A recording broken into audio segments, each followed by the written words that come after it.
What ISO is, it is a global network of national standardization bodies. We count today 164 members, IPQ being the one for Portugal. Now, what ISO 21001 has achieved is getting together all these isolated and individual voices to achieve these standards. I led the work group that developed ISO 21001, which was work group 1 of ISO PC 288. This standard took 4 years to be developed and was published last May 1, 2018. It is a standard that is the resume of many years of efforts from ISO with other educational products, and is the first management system standard for educational organizations.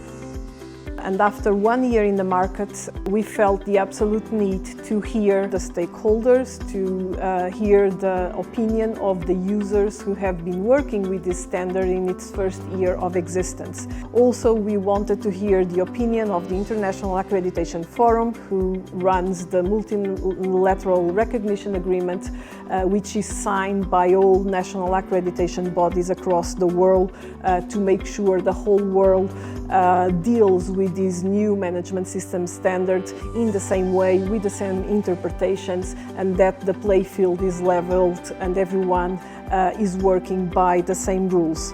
The outputs of this workshop, all the experiences that were shared here, the discussions among peers, will feed the next revision of this standard. So we collected a lot of very relevant material to improve in the next years this new ISO standard.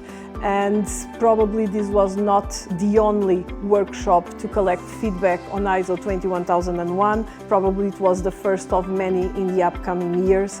As we anticipate that the curiosity the world has been shown for this standard will only increase.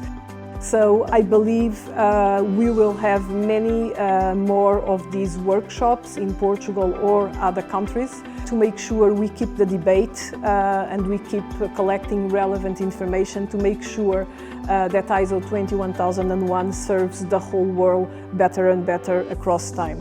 From the point of view of a teacher, a lecturer at Porto Polytechnic, of course, I'm very proud to have hosted this first workshop on ISO 21001, and I think it's important for the internationalization of Porto Polytechnic to keep hosting and collaborating closely with ISO, with the International Accreditation Forum, with the European Commission to try to improve education as a whole in Portugal and in Europe and across the globe.